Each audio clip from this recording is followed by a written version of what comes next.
JK YouTube channel. பொய்யான வாக்குறுதிகளை கொடுத்து ஆட்சிக்கு வந்தவுடன் மூன்றாவது முறையாக மின் கட்டண உயர்வை அறிவித்துள்ள விடியா திமுக அரசை கண்டித்து திருப்பத்தூர் மாவட்ட கழக சார்பில் முன்னாள் அமைச்சர் KC வீரமணி தலைமையில் விடியா திமுக ஆட்சியை கண்டித்து மாபெரும் கண்டன ஆர்ப்பாட்டம்.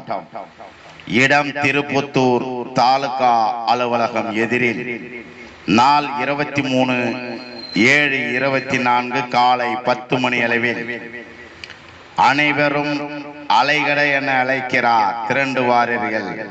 திருப்பத்தூர் மாவட்ட கழக சார்பில்